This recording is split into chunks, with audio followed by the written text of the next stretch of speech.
Someone reads. I was going to one of you guys are lying. Cost of this, don't. 83? Person.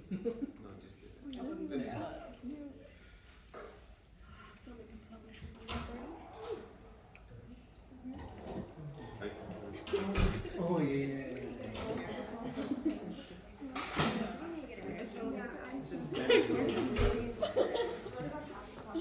Oh, you know any good hairstyles? The one I go to, that's cool. I went there last year. Oh yeah. If I That requires like products. Yeah, like, you know, like hair one person. So, let's get started here. I need to return your tests from last week.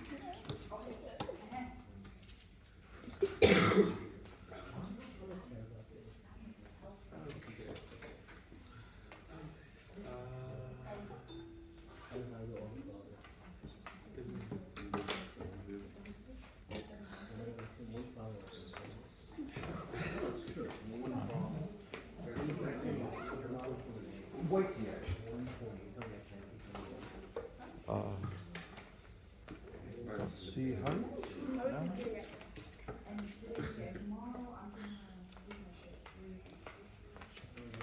I find green tea a little bit grassy personally. What is white tea? Tea.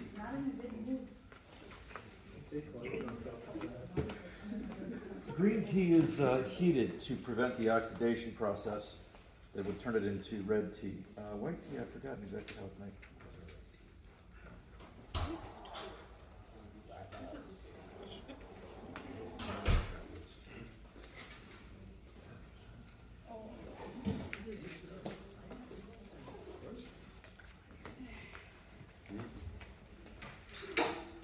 I don't remember backing anything.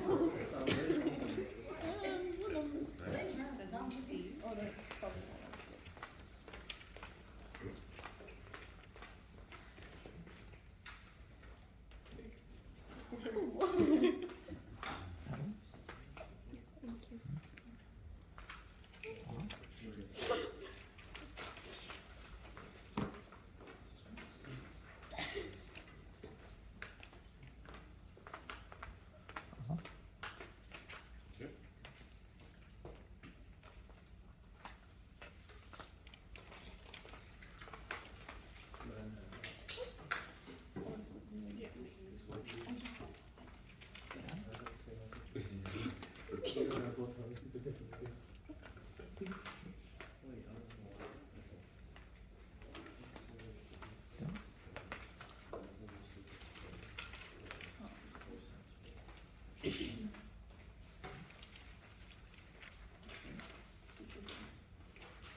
So,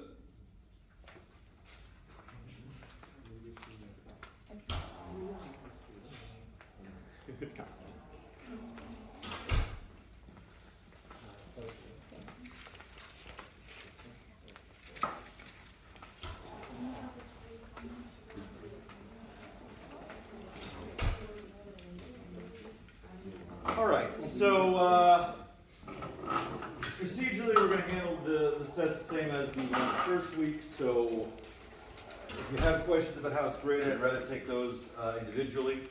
The key is posted.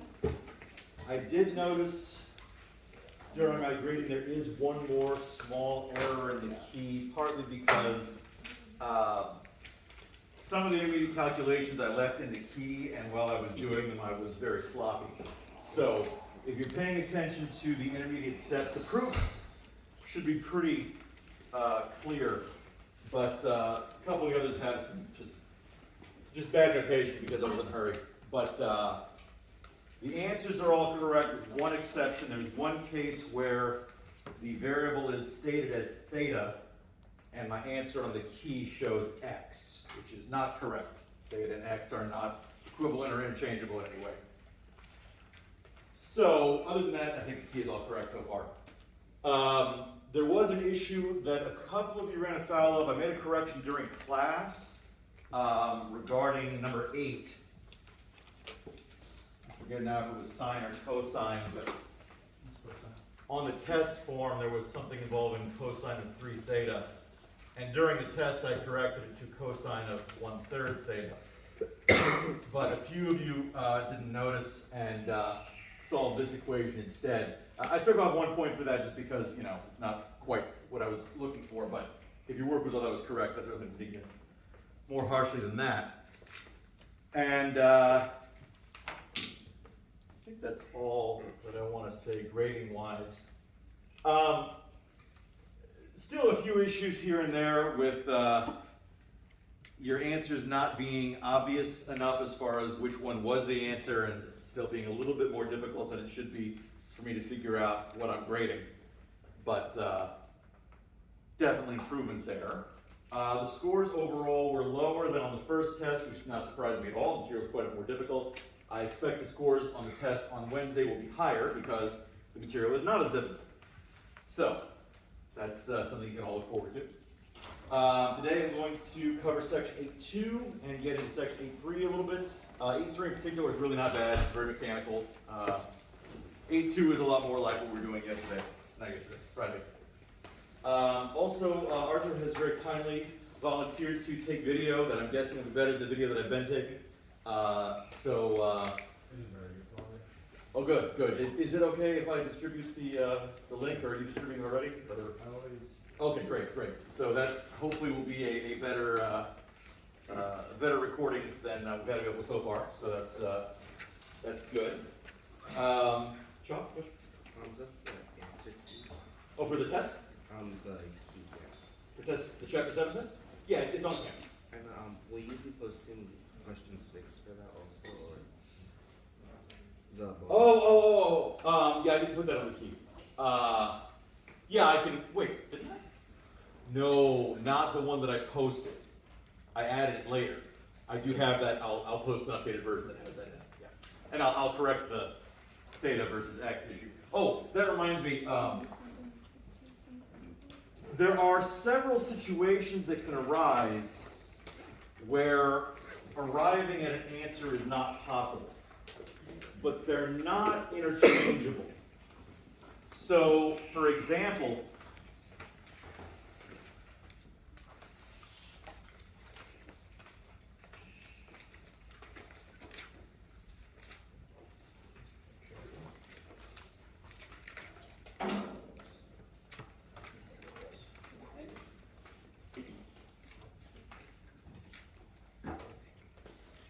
if I were looking for the secant of pi over 2,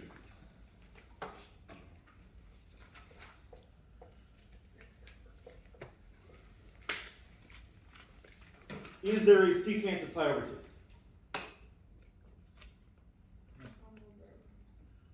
One over 0, which is impossible. Right, there is no such number. Pi over 2 has no secant. The correct statement to say is that this is undefined. We say it is undefined because you can go through the steps, but it requires an operation that takes you outside of conventional mathematics. There is no definition for 1 over 0. On the other hand, if I ask you to solve the equation sine of theta equals 2, this is also not possible. But we can't call that undefined, because undefined means division by 0, and that's not what's happening. This is simply out of the range. You could say out of range, or you could say no solution. So even though the outcome's very similar, namely you hit a dead end, the terminology isn't the same, and that's something you want to be a little careful about. Make sure you know what exactly happened. Any questions about the difference of those? Does that make sense? Okay. All right. So, let me take questions from section 8.1, pull up the homework. Oh, and that reminds me, did anybody not get into the new web assign course? Anybody have issues with that? Yeah, I two accounts because I logged into it on my other one and Uh-huh. it wouldn't show me the assignment, so I made a new account. So Were you able to get the assignments? yes, there's Okay. only two of them now. Oh, that's okay. I mean, I can just ignore the one that didn't do anything, so that shouldn't be a problem.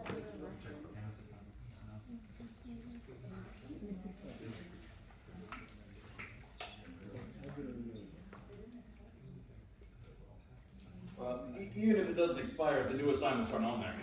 So you still need to look into the course. But what about the past courses? It's still there. So yeah, as long as you still have access, you're still welcome to go and continue with that. Oh, because I just finished all the minutes left for okay. Or you can do them both simultaneously. There's no reason you can only do one at a time.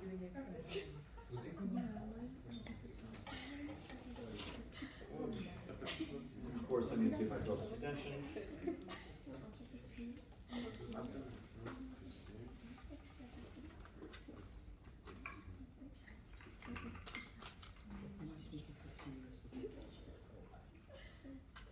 So, questions from the homework section 8.1. I don't remember, it was the last one. The last one? Number 31? Will be 31. Oh, one very last thing about the tests, hopefully. Please be a little careful when you hand me your tests that the pages are in order. It's not a major thing to pull out the staple and reshuffle the pages and put another staple in if I only have to do it once. But I have to do it 3 or 4 times, it starts to become a lot. So try to make sure your pages are in order. Okay, secant theta is equal to 2.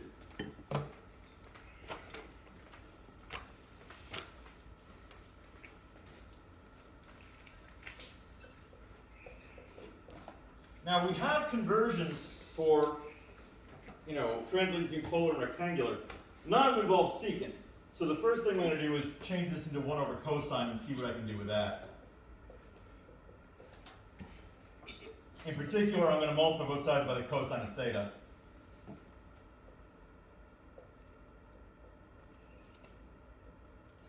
And I'm going to have 1 equals 2 cosine theta.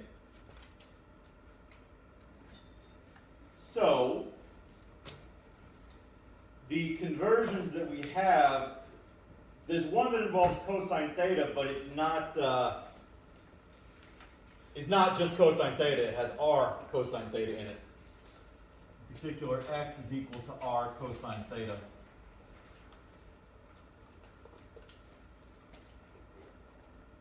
So, multiplying both sides by r might be a good approach. If I get r equals 2r cosine theta, I can translate r cosine theta into x. But then I have the r on the left side, and then that becomes a bit of an issue. Not something that can't be worked out. Because we have another translation that r squared is equal to x squared plus y squared. It follows that r is equal to plus or minus the square root of x squared plus y squared. So that would at least get us into rectangular. It might not be the most elegant arrangement, but I could write that as plus or minus the square root of x squared plus y squared is equal to 2x.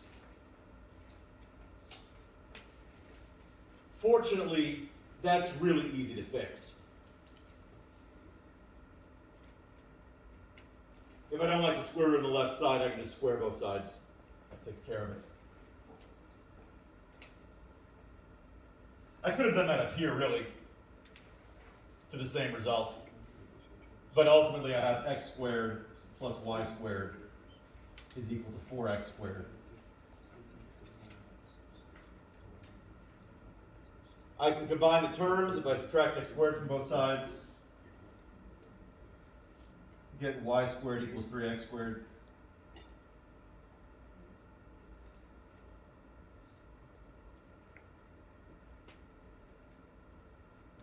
Now that's not in what you call standard form for a conic section, in which case the x squared and y squared should be on the same side. But it's not a conventional conic section anyway. It's kind of degenerate hyperbola, but that should work, provided I haven't made the errors.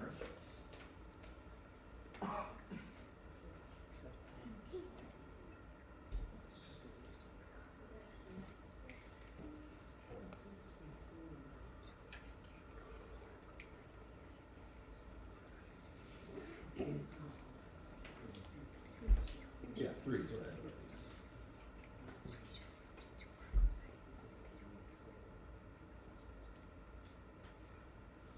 Let's see what was on it.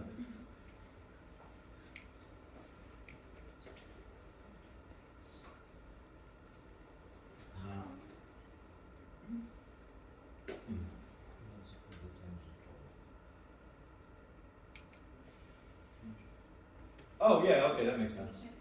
Well,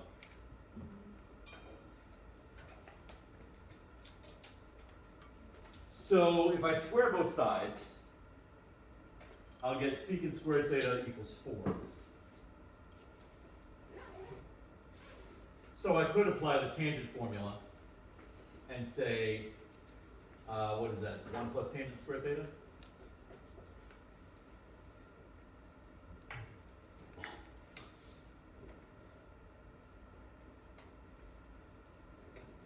The other formula for translating that we have this one, we also have the one for y, of course, y equals r sine theta. And we have tangent theta equals y over x. So if tangent theta is the only manifestation I've got, I can write that as 1 plus y squared over x squared is equal to 4. Pretty sure that's what I have actually. If I subtract 1 from both sides, I find that y squared over x squared is equal to 3, which is what I have. So, which version did they accept? It used the tangent formula where it's, you got 2 cosine, your 1 equals 2 cosine theta, cosine of theta equals a half. Right. So the theta is going to be pi over 3, and then we just put tangents theta equals root 3, and Okay, so you're going to get y over x equals plus or minus square root of 3 here. Y equals plus or minus square root of 3x, right? So it's the same thing again, but now they did assume that theta was between 0 and pi over 2. If we assume theta is between 0 and pi over 2, then I suppose we don't need the negative version.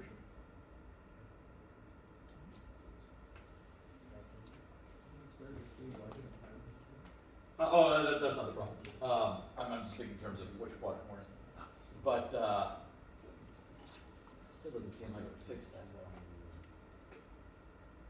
though. Professor, I think when we changed secant to 1 over cosinus, we should have changed 2 over 1 over 2. Yeah, I mean, you could certainly do that. I mean, cosine of theta is 1/2, and so theta is pi over 3. That's definitely what we're looking at here. So if theta is pi over 3, then tangent of theta is equal to root 3, and y over x, okay, then I guess we don't need the negative. It works out because we knew what theta was. Oh, right. They wanted it as a linear. Yeah. So we say y equals square root 3x.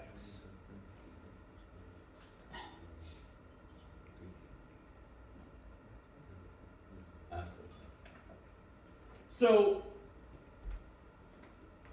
I would have accepted this on a test, but that is certainly a little more precise.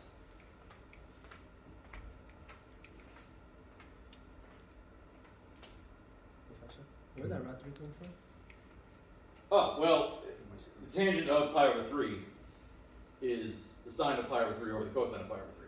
You don't just leave it in the original pi over 3? You have to actually just solve this part? Well, so we arrive here. If I take the tangent of both sides, then the tangent of theta is equal to the tangent of pi over 3. Yeah, you're right. And this is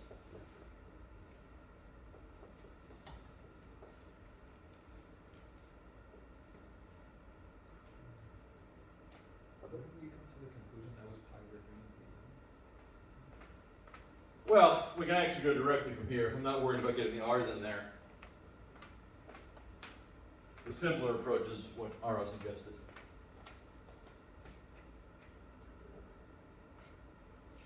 I just divide both sides by 2. Cosine of theta is 1/2. It follows from there that theta equals pi over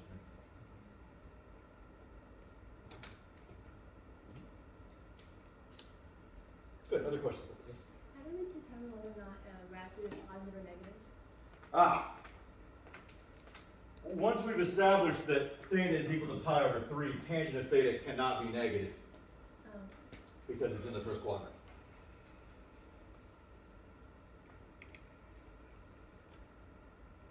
And that's why this needed to be here. Because otherwise, when I solved this equation, I would have had an infinite family of solutions as did the previous chapter. But because theta is limited between 0 and pi over 2, this is the only possible angle.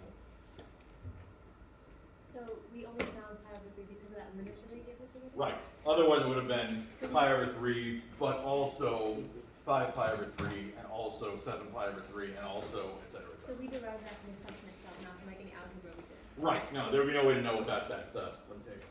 Got it.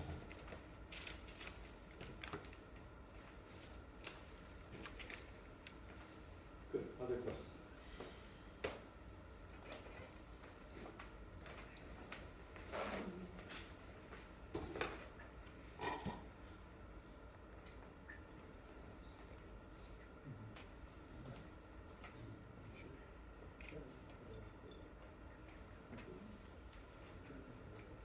Let's see, Evan?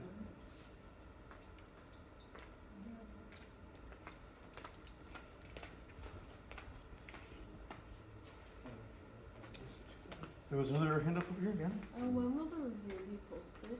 For this one, I will make sure it is up later today. Gotta be up to date. That's on Wednesday. Now, on Wednesday, we will not begin the test at 10. The test will begin at 11. So there'll be a review period before that. Did we do a break between? Yes. You have no card? Yes, no quiz. Other questions about the homework? Any other homework problem people wanted to see? No? I wanted to see 16.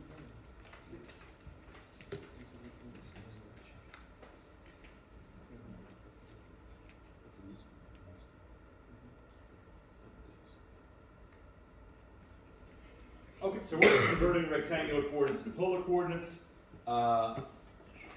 We're specified here that r has got to be positive. That's going to limit our options a little bit.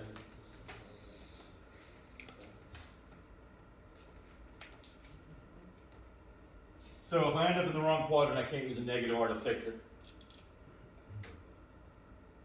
If I want to go 5 root 3, negative 5, of course, that is in the fourth quadrant.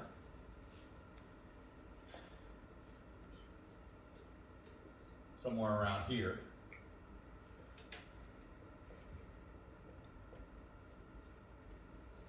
R is the easy one to find. We're going to square both of those, add them up. So I'll have 5 radical 3 squared plus negative 5 squared is going to give me 75 plus 25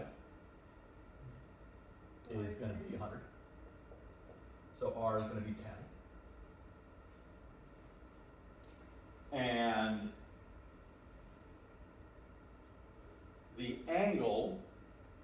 I mean, that's actually going to be on the unit circle, but to be sure, we can take the tangent of theta is y over x, negative 5 over 5 radical 3.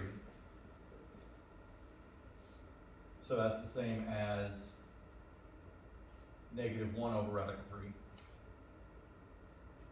That's going to occur at 11 pi over 6.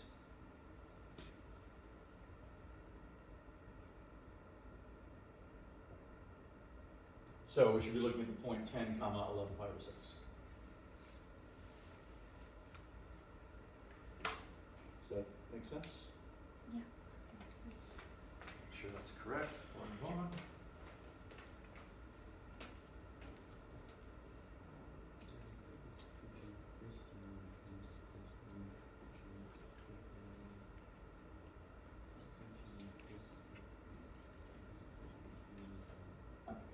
Other questions from home?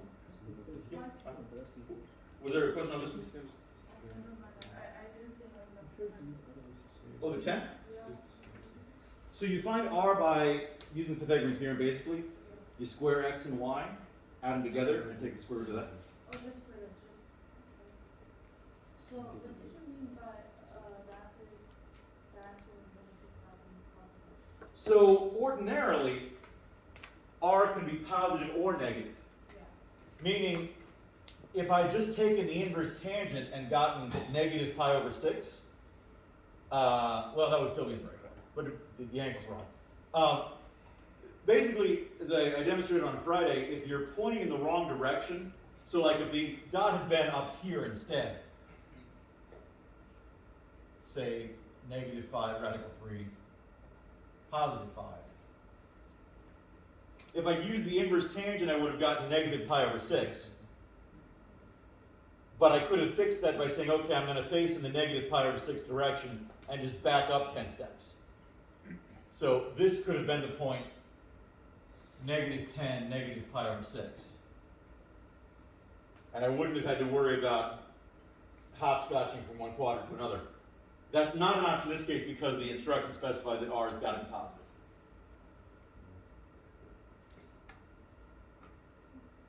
Also, for that matter, they said that theta was between 0 and 2 pi, so negative pi over 6, while it's in the same position, is not an okay answer for theta.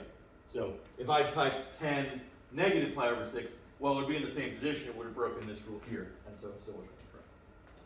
Okay. Thank you. No? No, I was asking for a different question. Yeah, 18? 18. Did you have a question about this one first? Okay. Uh, Gotta be a little faster, folks. What was the question? tangent theta equals negative 1 over rad 3. Uh-huh.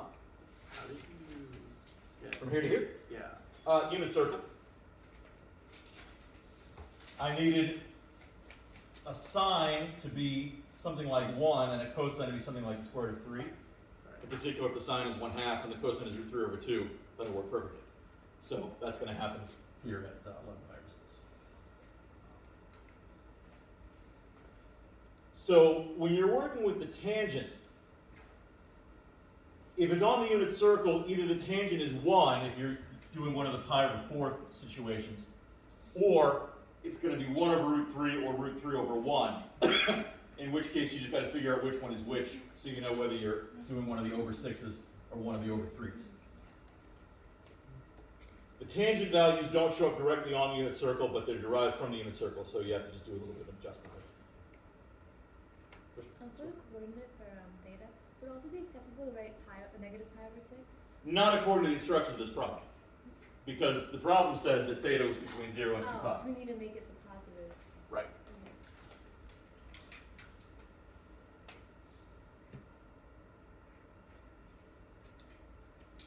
Any other questions about number 16?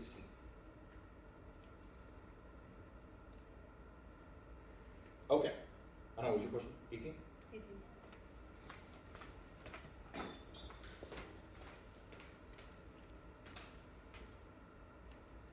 Okay. Want to convert rectangular coordinates 1, negative 5 into polar. This is not going to be on the unit circle, so there isn't going to be a nice, neat version. But we can still do it. first of all, 1, -5 is again in the fourth quadrant. It's down here somewhere. And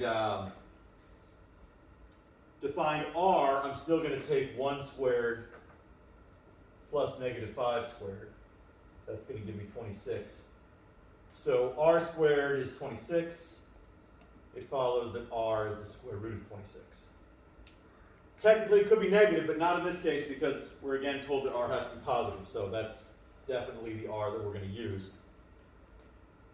For the angle, it's a little bit more awkward.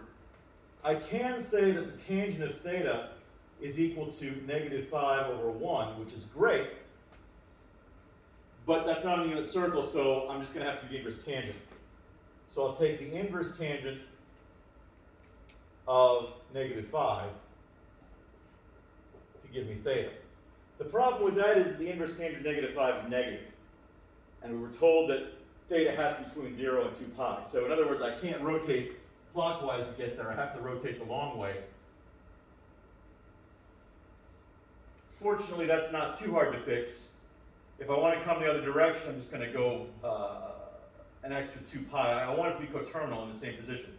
So I'm going to say theta is 2 pi plus the inverse tangent of 5, -5. And that should work just fine.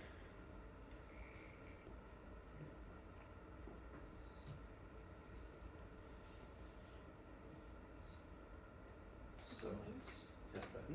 If we're adding 2 pi, we're still going in the clockwise direction, right? Right, I'm going, so inverse tangent of -5 basically takes me clockwise to here. Right. Adding 2 pi goes counterclockwise, a full rotation. Okay. So I end up facing the same way, but now I'm within the specified interval. And we're going counterclockwise because you're adding 2 pi, not subtracting 2 pi, Correct. right? Okay, just wanna make sure. Counterclockwise is the positive rotation, clockwise is the negative rotation. So here I've got the square root of 26. And of course these could be approximated, but there was no instruction about how to approximate, so you need to assume that exact values are called for.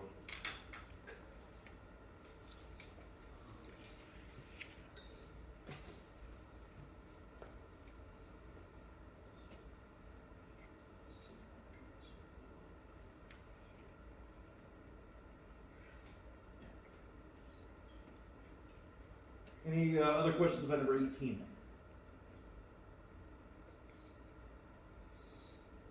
Is there another way to write the location of theta instead of adding 2 pi? Or is that getting into? It's pretty much the only way that will respect this limitation. There are certainly a lot of ways we can be in that same position, but that's the only angle between 0 and 2 pi in that position. If it wasn't specified by that range, what could we have done? Oh, then I could have just left it as tangent inverse -5. It was already in the correct position, it was just negative. That was the only problem with that. Question? So it's like finding a reference number that is positive. Sort of like that. Reference number is more like if I have to move to a different quadrant. So if it had been in the third quadrant, or the second quadrant rather, I would have had to try to figure that out. Since we're working with tangents, it's not terrible. It's always going to be you either add or subtract pi or add or subtract 2 pi. There's really nothing else going on. But since it was in the same position, I wanted, I would say, a coterminal angle rather than a reference angle. Is there a reason why we use tangent to find the polar coordinate instead of using sine or cosine?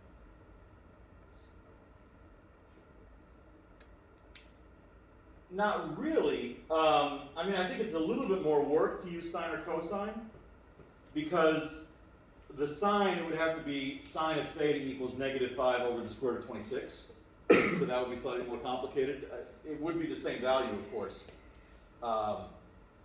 Also, with cosine, you have the issue of the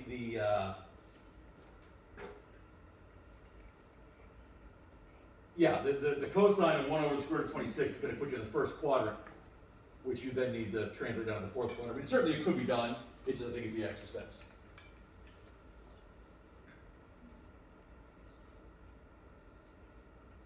Other questions about number 18?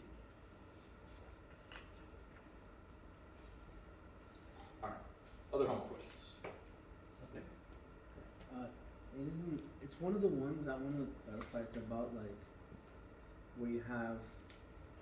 So you have the r and the theta, but you have like trying to find different points like negative r, positive theta, or negative r, negative theta. Like I want to understand why it is that, let's say you have a number in the first quadrant, Okay. okay, and the one in the third quadrant somehow satisfies it with a negative r. Like, I don't understand. Oh yeah, because you're just reversing. Do you mind explaining that again? Or So if I have a point that is 3 comma pi over 4, it's up here. If I face 5 pi over 4 down here, I'm facing this way. But if I use a negative 3, I'll walk backwards.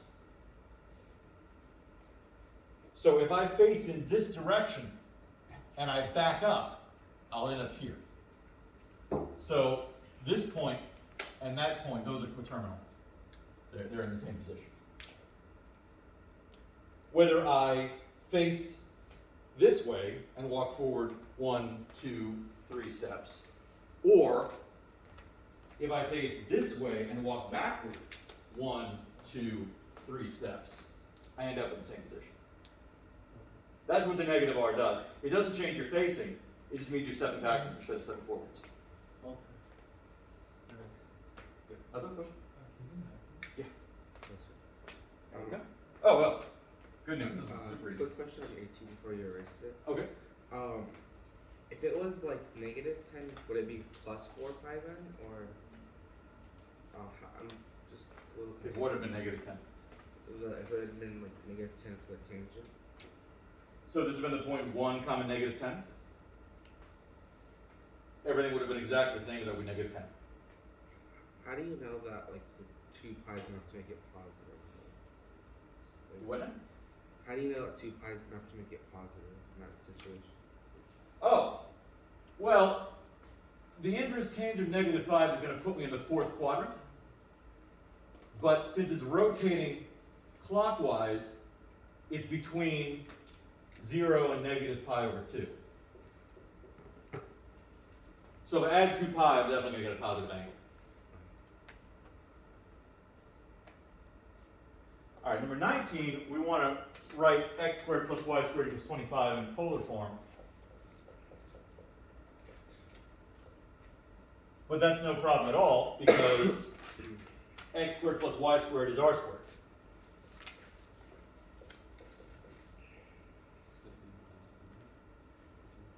And from there, I can just take the square root of both sides.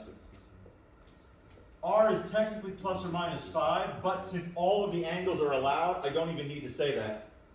I can just say r equals 5, and that's sufficient. For that matter, I could have said r equals negative 5 and gotten the exact same graph. But r equals 5 would be the conventional approach there.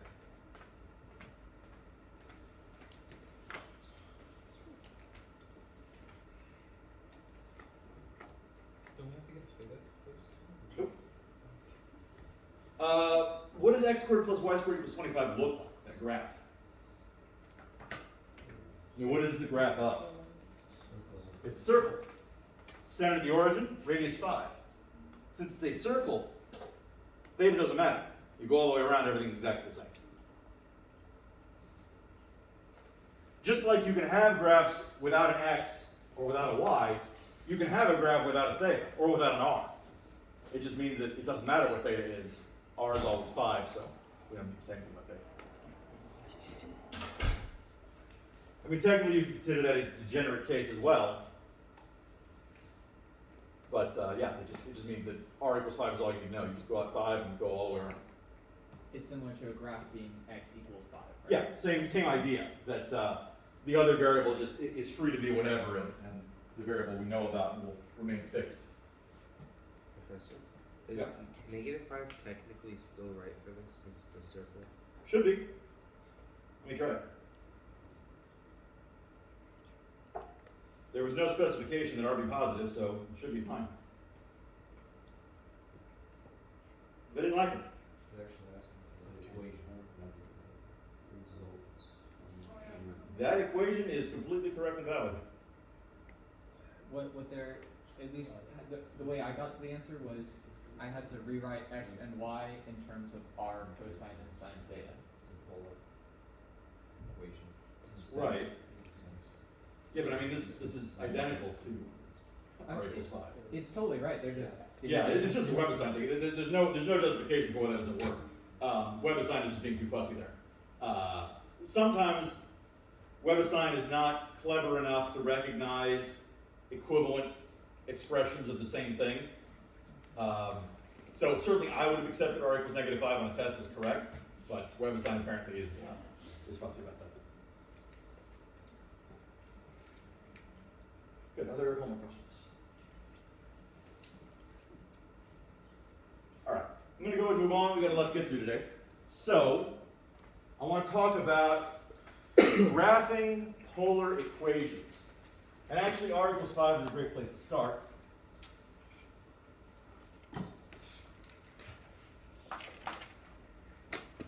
When you think of a radius, are you familiar with the operation of a compass? And I don't mean something that finds direction. I mean a geometric tool used for creating constructions. You might have used one in your past. Usually there's some sort of spike attached to a writing implement. The spike is held fixed, and then the writing implement marks out a fixed distance away from that point. In other words, a circle. That's what this is. You have your fixed point at the origin, and then r is 5. It doesn't matter where you go, r is 5, 5, 5, 5, 5, etc. Producing a circle. So the nice thing about degenerate cases is usually they're very easy to work with if they work at all. R equals 5, it's just, you could imagine a lighthouse turning around, shooting out a beam exactly 5 units long in all directions. That produces a circle. So if you have a nice simple equation like this doesn't have to be a big deal.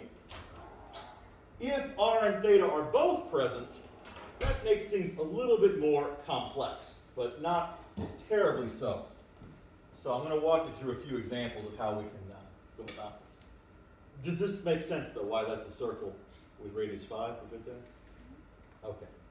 So consider the equation r equals 2 cosine theta.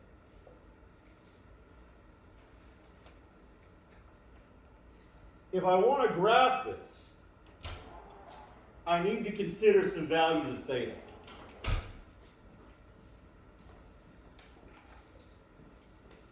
I'm going to go with 0, pi over 4, pi over 2, 3 pi over 4,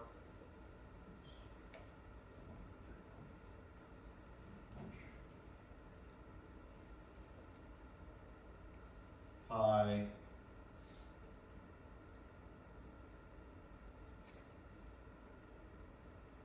5 pi over 4. We'll go up to 3 pi over 2. Actually, I'll go all the way to 2 pi. It'll end up being unnecessary, but you'll see why.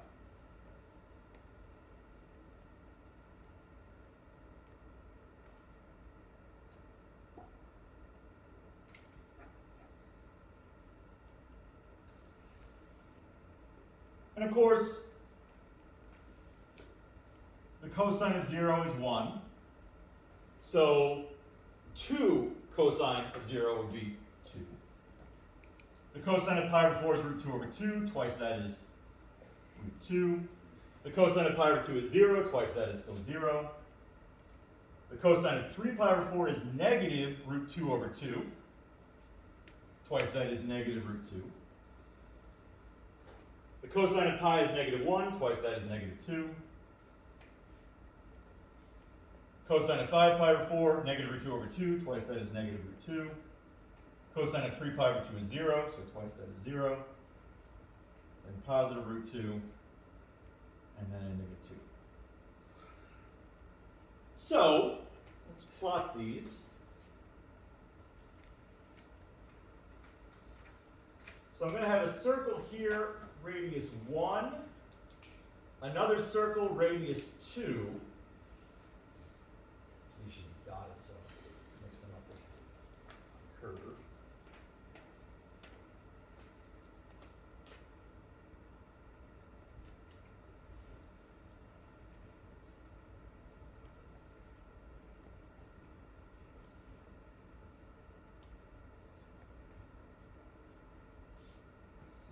So there we can have our little grid.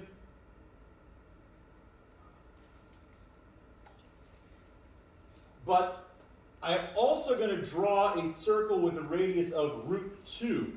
Radical 2 is about 1.4, so it's about halfway, not quite halfway between.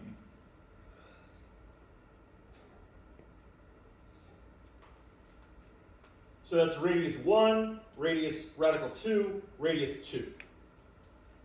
Now, theta equals 0, going straight to the right, radius is 2, so I have a point here. Pi over 4, pointing up into the center of the first quadrant, radius is radical 2, here. Pi over 2, pointing straight up, radius is 0, which means it doesn't matter which way I'm pointing, I'm at the pole. When the radius is 3 pi over 4, pointing up into the center of the second quadrant, the radius is negative root 2.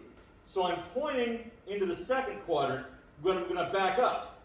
So I'm going to end up here in the fourth quadrant. Then at pi, pointing straight to the left, the radius is negative 2. So I'm going to go straight to the right and step on the point here. 5 pi over 4 is pointing down to the third quadrant, but r is still negative, so I'm going to go up into the first quadrant and hit this point again. 3 pi over 2, doesn't matter the direction, radius is 0, so I'm going to hit 0 again. 7 pi over 4, now I'm pointing down into the fourth quadrant. The radius is positive root 2, I'm hitting this point again. And at 2 pi, pointing straight to the right, radius is 2, and I'm going to hit this point one more time. So those are the points. But to understand what the graph looks like, you've got to think carefully about the progression from point to point. So we started here. Then, as our angle rotated counterclockwise, we arced to here. Then the angle continued to rotate counterclockwise, the radius shrinking, sweeping down to here. Then, as we continued to rotate, we started backing up, the radius going out further and further, sweeping around to here. And finally, up to here. This is the graph of a circle. It doesn't look exactly like a circle because my drawing isn't great, but that's what we're actually left with. The orientation of the circle is counterclockwise. And that's the thing with polar graphs. There will always be an orientation. That's not a feature of rectangular graphs where you can only arrive at a point one way. With polar graphs, there's a lot of ways to get to the same place. So you have to orient it. You have to indicate what is the direction of rotation. Now, you think, okay, of course it's counterclockwise because it's always counterclockwise by default. Well, it wouldn't be if we were doing a slightly different curve. What I'm saying is that as theta increases, this is the direction of movement. As theta increases, the curve is going to flow around that circle counterclockwise. So if theta represented time, for example, we'd be looking at a turning counterclockwise. But that orientation could have been clockwise. There's no reason, that it had to go that way. Consider, for example, r equals negative 2 cosine theta. So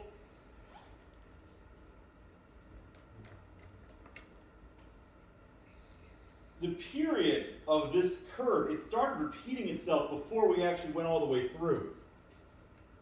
At pi comma negative 2, it hit the original point where we started from again. So I actually went through 2 complete cycles of the circle. So we could say that the period of this curve was actually pi. It's not always easy to tell what the period of one of these rotations is going to be just from looking at the graph. Going through the process, or looking at the equation, right? Going through the process of graphing it is typically necessary. That said, the graph r equals a cosine theta will always be a circle oriented along the x-axis.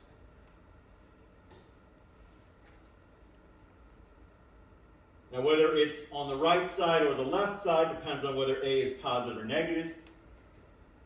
The radius of the circle is actually half of a, because the center of the circle is pushed out by half of a.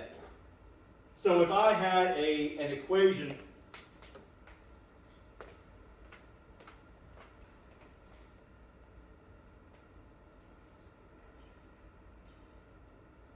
r equals 10 cosine theta,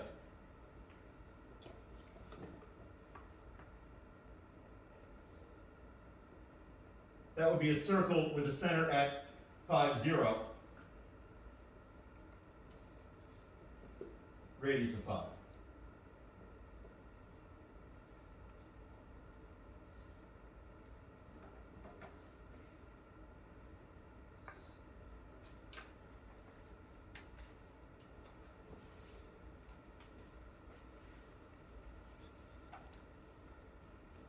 So, that's one of the basic polar graphs you want to be familiar with. A cosine theta. A sine theta works almost exactly the same way, except it's oriented along the y-axis. Question? The period, did you find it from 0 to pi? Is that? Well, it doesn't really matter where you start. If I started at pi over 7, it would end at 8 pi over 7. So no matter what starting point you have, pi would be the amount of time before you completed the cycle and started over again. And you got pi because that's when the number starts to repeat? Yes. Again, if it's r equals a cosine theta or r equals a sine theta, the period will always be pi. Okay, and then just to like confirm, the radius is always going to be half of the number in front of like the cosine or sine. Right. Because it's going to have one edge at the pole, and the other edge will be at this number here. So the radius, the center will be in between them. Oh right, okay, because that'd be the diameter then. Right.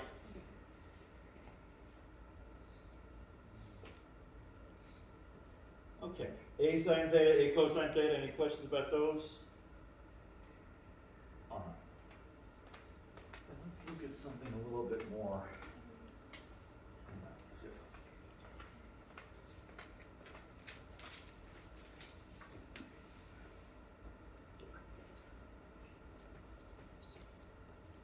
So, there are a couple of new words that you need to be familiar with.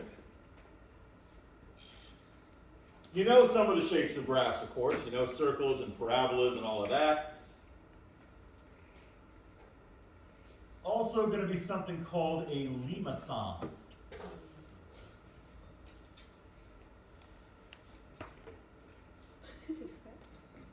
A limaçon is kind of like a circle with a twisted loop in it. They look a little something like this.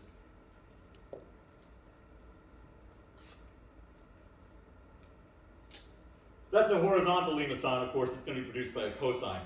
A vertical limaçon will be produced by a sine. Limaçons are of the form a plus b cosine theta, if they're a horizontal one anyway. And then if you have a plus b sine theta, you have a vertically oriented limaçon.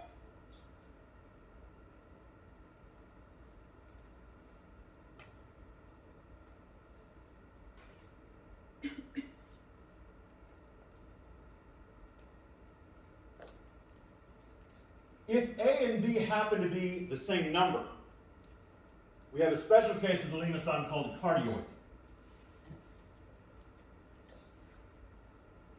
So you have A plus, well, in the textbook, and I'll try to match text as much as possible to avoid confusion, they factor out that you can have 1 plus or minus cosine theta. And these can be plus or minus, actually.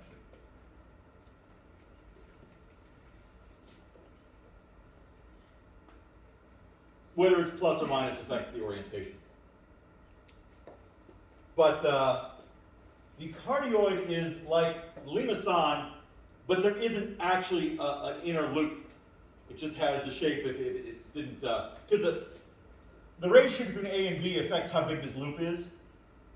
If they're exactly the same, there is no inner loop. So you might have a cardioid like this.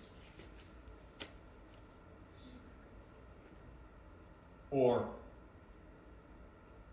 if it's a sine version, of course, it's vertically oriented.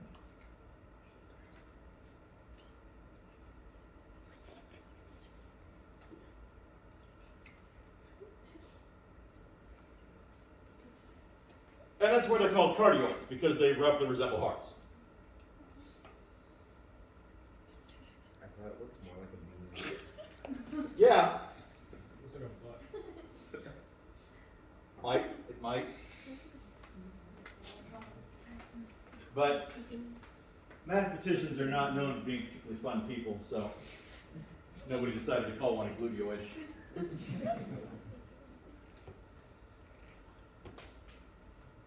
And the third term is a lemniscate.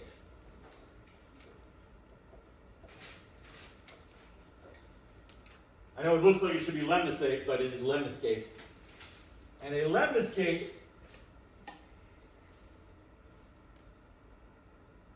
typically looks a little something like that.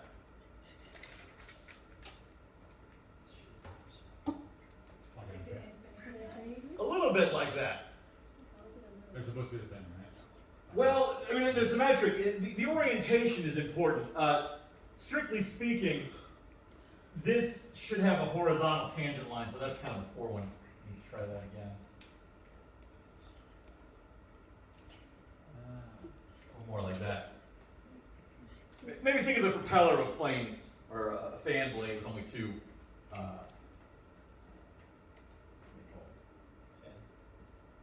What's the word? Propeller? For windmills. Blade. A fan blade, only one. Only two blades. So those are lemniscates. The equations for them are a little trickier. Actually, I have to look that up. We won't be doing as much of that.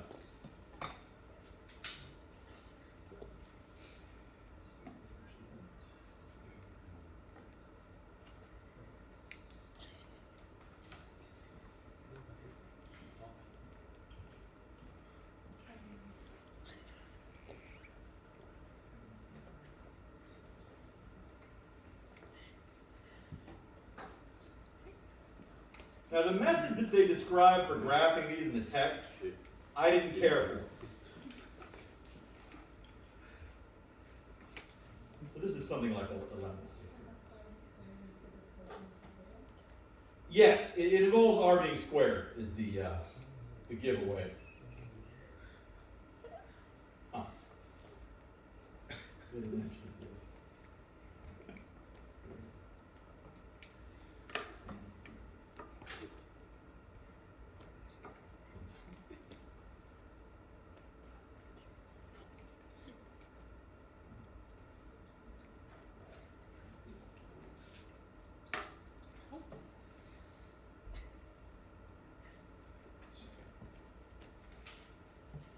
Okay, so I appear to have the lemniscates mixed up with the two-petal rows. So the lemniscate is, in fact, oriented like a Mobius strip.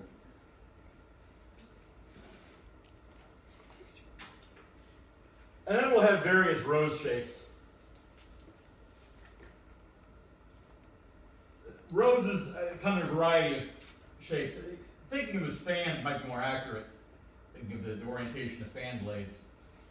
So here would be an example of a three-petal rose.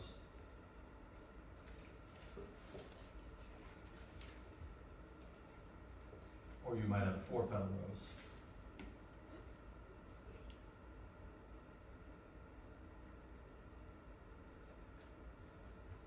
Or you could have a 5 and 8 petal rows, whatever. These are variations of like cosine and theta.